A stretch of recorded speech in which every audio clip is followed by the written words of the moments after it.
Here's a video on some of the killer KeyScout features.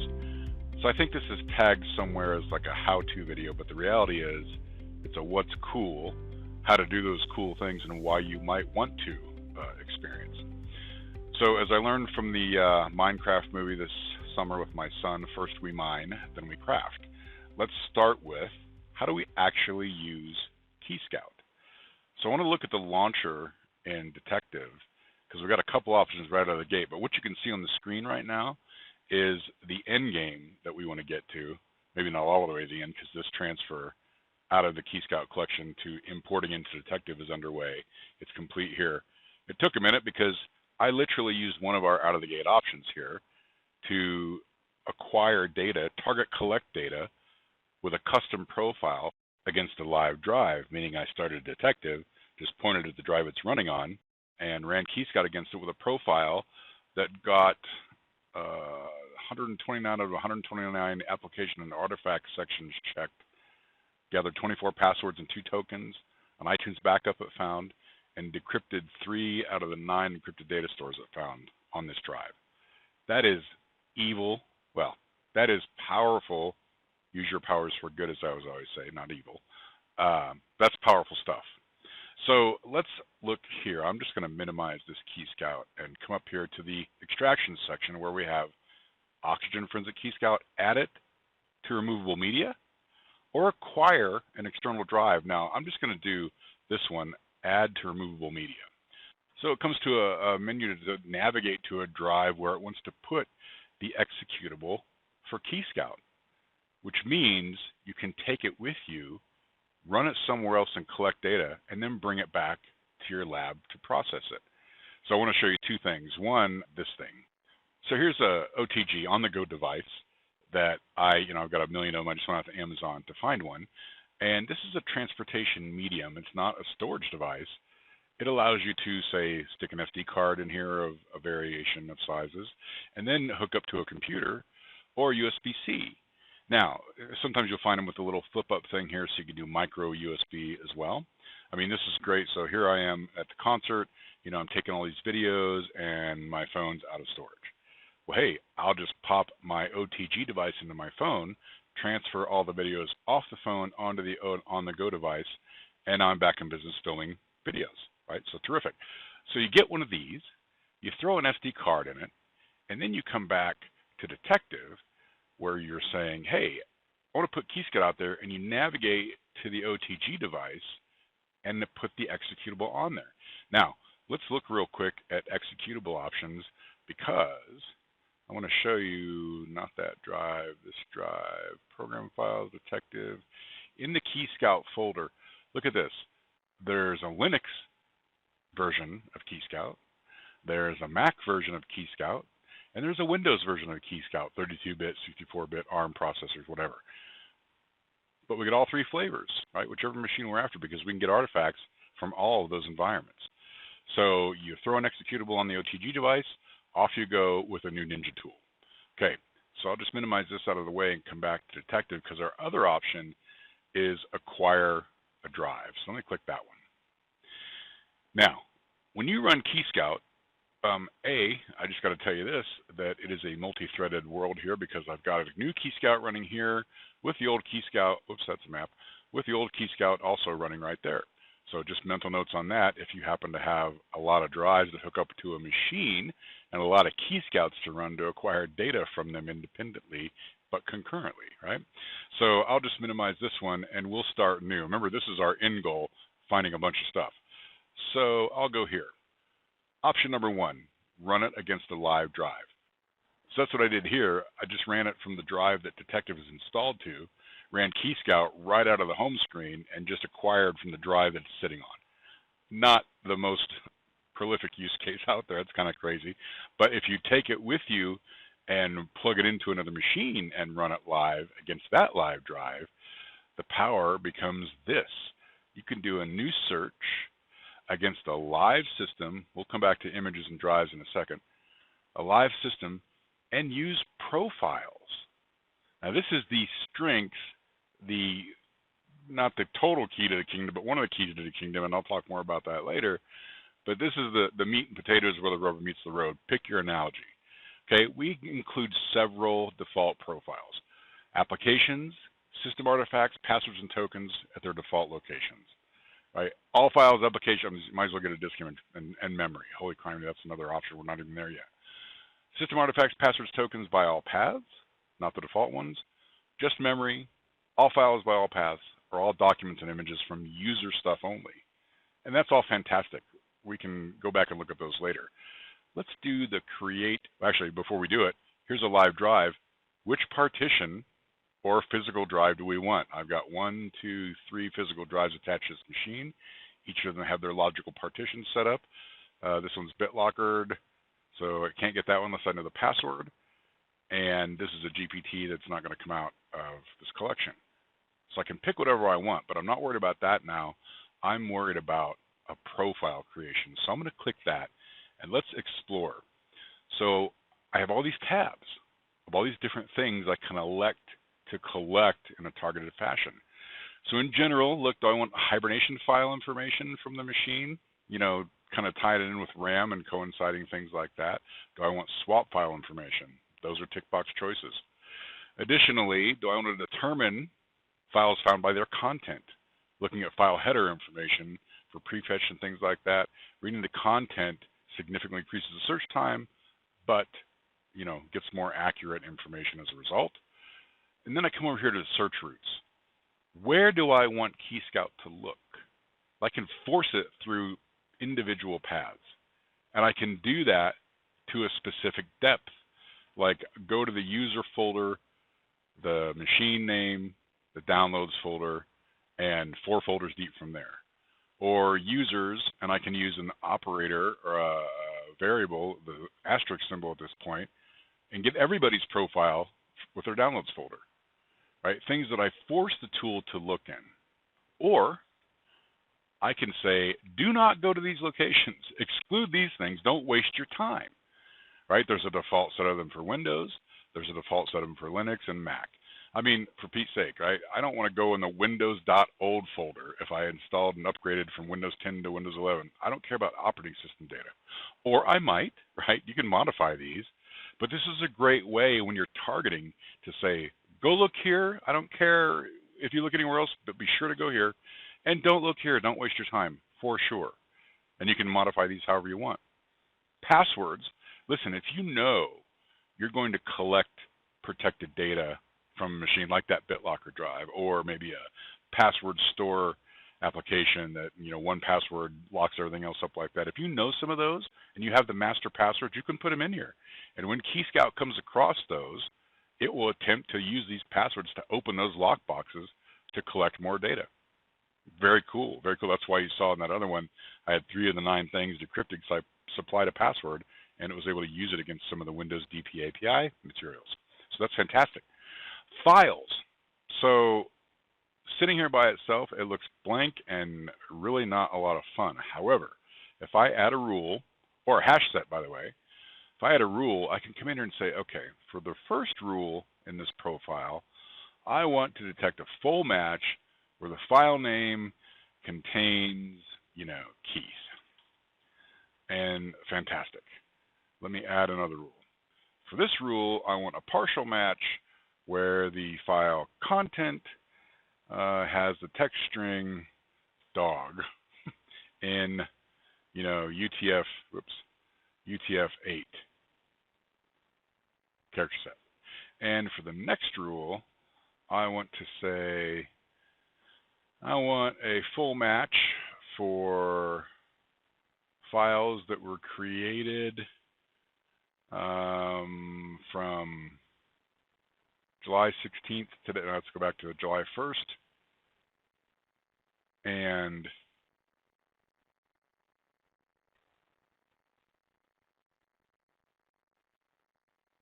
today. And then I can add another rule. So what I'm building is a big, and this one's telling me, hey, listen, you have the stated condition may be mutually exclusive. Yeah, so I'm saying get a full match, but I'm giving it a range. So I can do partial there and fix that. But I'm creating a big file filter manager from my old school Access Data life. I'm telling my profile to go after all these different things by different criteria. So not only can I modify the paths where I want it to look specifically or not, I can supply some ammunition with passwords to break things open, and I can go get specific files based on these rules I create. So another one, I'll just throw one more in here. I want a full match for file content that, no, I lied, not file content, file signature that is documents that are just PowerPoints, considered a document at that point. So just get me things that are PPTs or PPTXs by file content. I mean, super powerful stuff right there. So, and then of course the hash set manager, if you're used to working with hash sets in Detective, you come right back to your manager and use a hash set and find the things that are matched by hash. I mean, right down to the nitty gritty at that point.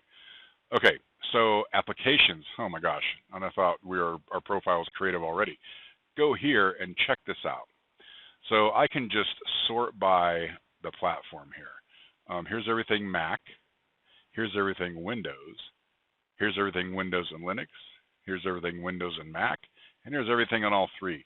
Look at all these applications you can elect to gather data from. That is incredibly powerful stuff, right? But when we're talking PC information here, right? I'm going after, I'm sitting down at a computer, I'm plugging in my OTG device, I'm launching the executable, so I don't need a license. I can collect all day long. I can walk into a library, plug a USB device into every one of those machines, run a triage profile to find out which machines I really want in the end, and go to town. You know, only when I bring it back to the lab to parse it and process it do I need a detective license at that point. But I can select all these applications or not, right? Obviously be judicious. You know, this is why the checkboxes are here. But man, that is super powerful to go after application-specific data. And then it gets even crazier, the system artifacts. Hey, listen, which platform am I talking about? Linux, Windows, and Mac again. And if I just look down here, oh my gosh, I would immediately come down and get everything in the recycle bin, all the recent files, probably the USB store information to see what USB devices have been hooked on. There's shell bags to find out what's been opened. I mean, if you're into file system artifacts and you want to add those on top of your targeted collected application artifacts, on top of your file-specific filter rules, on top of the specific locations you want to look only, I mean, we are talking serious power filtering down to what we want. And finally, I can come over to the memory tab and go grab things out of memory. If not all memory, I can grab an entire memory extraction. But if not that, I can go in there and look for BitLocker key information. File handles, what processes that are running. I mean, I'm not talking crazy live incident response and remediation, but I can go get the process list from memory like I would do with other tools and process them and parse them in Detective. Decrypt keys, oh my gosh. So you can put all these things together and save them as a profile. The Rule 5 search is not set. Okay, we'll get rid of Rule 5. We'll save that as a new profile. And you know what? I don't like that. Let's call it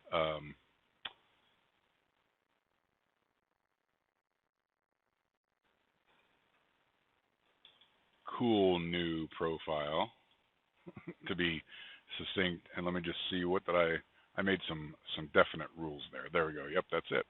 Okay, so now I've got this cool new profile that is saved, and I can, matter of fact, it's a profile I can import or export, give to other people, put on eBay, things like that, and I can go after a live drive, specifically a partition or check the physical drive itself. That is crazy stuff. Now, I can capture memory, right? I can run in whatever administrative mode I need to get a big bin file and process it with other memory tools, or put, you know, throw in Detective and see what you can get out of that. Or I can even capture a disk image. I'll click this button and I can pick physical or partition level stuff, right? And my options are E01, as we would all come to expect, and a DD, a raw image like that. And I can compress it like I would probably used to, or split it up for different media storage sizes, verifying it if I want to. So KeyScout on a USB drive in your pocket, that's crazy stuff considering the things we can go get. Okay, let's see how this plays out when we actually collect data and see what our results look like so we know what we got to import into other tools. So if I come here, well, first recap, we got a live system option, which is, you know, don't let Keith ever come over for a barbecue And if I start throwing things down like, hey, can I just use your computer to check my mail? The answer is no. Get away from any of my technology, because you know I've got an OTG in my pocket with KeyScout and several other tools in there that I can just go steal anything I want. So don't let me anywhere near anything if I ever come over. That's the live system route, right? Or an image. Hey, listen, we haven't really talked about this yet, but if you are in the lab and you've got a bunch of drives that have evidence files on them that are copies of your working stuff from the evidence locker, I mean, look, you can hook up KeyScout to a machine with an E01 in it and parse it for stuff. That's phenomenal, especially if you didn't know what you could do in KeyScout until you saw a video like this. You're like, whoa, I'm going to go, in all my spare time, I'm going to go run it against all those evidence files I have sitting in storage. Or you can hook up to just a drive, right? Take a drive. Oh, here, let's look here real quick. If I come down here and check our Windows Explorer on this machine, so this PC has the ecosystem, the live drive I'm in right now, right? The D drive, that BitLocker drive we saw earlier, the data drive, which is another partition E, and this OCE storage drive, which is hooked up with a SATA cable right now. So we have an external drive. We can run that option also. Because if I come in here and I pick live system, and you know what? We're going to take the default profile applications, system artifacts, passwords, and tokens by default paths. Let me just have a look really quickly. Let's go see what we're up against or what we're getting ourselves into. Search routes. I've got a specified list of places to look at a depth of 4. Excluded, here's a set of places to not look. I got no passwords in here right now. I have no file rules right now. From an application perspective, I've just selected everything as part of this default profile and all the system artifacts. And in memory, I've got nothing here, and that's fine. We're just going to take it as a default. So I'll cancel that. And then I'm going to come here to my device and partition selector. Right, so here's the one physical drive. It's got a couple partitions in it. Here's the other physical drive. And here's that attached drive from USB. So watch what happens if I do this. I just turned off the live drive that I'm booted into right now. And it says, hey, listen, this search type is currently set to live system. If you want to analyze an external drive, select drive, and then come back and do it again. So no problem.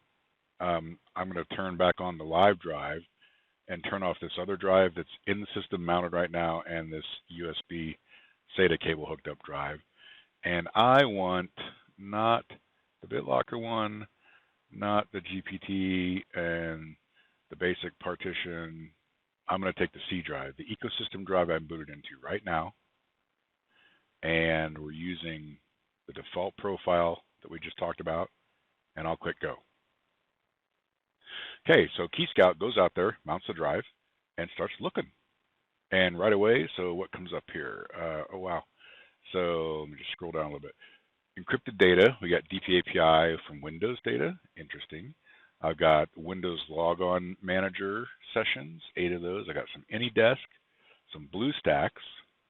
Just checking application and artifacts out there. It's encrypted data. Okay, I'm just going to let it run for a minute.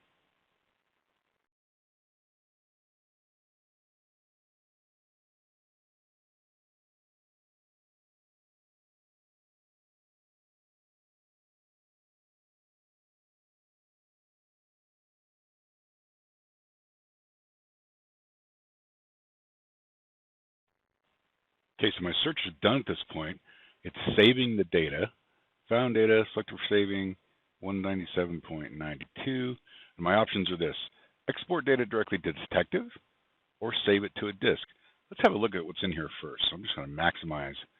Okay, so the applications and artifacts section, checked 126 things out of 126 things. Passwords and tokens, 24 passwords and 1 token. Well, first let's go here, application and artifacts. So here's kind of a map of all the different things it found for different applications. For instance, let's go look at Edge. So Microsoft's Edge had this much junk in this location, and same thing with Firefox. What we got? Passwords, check. Tokens, oh cool, check. I think cloud extraction coming up here. Accounts, good. Bookmarks, cookies, web history, all these different artifacts. You can see which ones were discovered for which applications. Passwords and tokens, what do we got here? Oh, evil, no, good. User powers are good. So look at this. There's a bunch of username information, a bunch of locations and services, and a bunch of passwords from where they originate. That's scary stuff. We know keys to the kingdom are sitting there. Backups. Well, we found a Samsung Smart Switch backup. Interesting. And encrypted data. Let's see, the DPAPI stuff, Google, credential information, Edge, Telegram, Zoom. Some things were brute forced based on what was found, and some things were unable to be decrypted. So that's pretty interesting from a summary perspective. And I can see I've got AnyDesk and BlueStacks and Chrome, OneDrive, Teams, Notepad, Smart Switch Defender, Mail Center, and then encrypted information in here. So very cool. I'm just going to save this to disk, and I'll put it out on this data drive, and I'll just click. Matter of fact, I lied. I'm going to make a folder, and I'll call it HHH, and I'll select that, and I'll put our contents in there. And no, I do not have enough free space to save that 197 gig. That's okay. Let's go do another search, but this time we're going to point at that hooked up drive. So live search, no. New search, I'm going to pick a drive search this time, as it told us, right? And I will drop down and pick the F drive and select it. And I'm pretty sure I get the option to choose to kind of help us navigate what we're doing. It's a Windows drive. Terrific. I'll use the same old there and start that search. Okay, so this one finished, and nothing like the other one. However, this time, let's see, these are all system artifacts. So NTFS file system things, recycle bin data, but interesting, an iTunes backup, a 72 gig iTunes backup. Probably not going to have room for that either. So what I'm going to do is unselect this. I mean, look, time, space management. Maybe when I'm stealing everything from your computer, I don't want your iTunes backup. I got what I needed, and I don't have time to wait or the space to put that thing. So I'm going to turn it off. Then I'll come back and I'll save to disk. And I'm going to put it in that same folder I made before, HHHH, where I didn't have the room with that previous collection. So I'll select that, and off it goes, saving out the artifacts. And I want to do this just so we can see the resulting ODB data. Okay, so show extracted data in the folder. Let's go look. Okay, so here I've got the name of the drive, the user that did it, the date and the time, .odb, Oxygen desktop backup. There's a list file if it happens to contain several segments, Z01s because I saved 72 gig of data or something, a log of what was obtained in this, and an ODR file. Okay, so here's what we would do. I would come back, if I didn't open it directly in Detective, I'd come back to Detective and use this option. Hey, I want to import an Oxygen Forensic desktop backup. I'll click it. I'm going to navigate to that HHH folder. I'm looking for E drive, program files, Detective, or Oxygen Forensics, the RE folder, the KeyScout folder, and HHHH. And in there, I have the ODB list or the ODB to pick from. I'll just go ahead and pick the ODB file and open that. And it's like, okay, listen, fire up that ODB, import it, and off it goes just like anything else.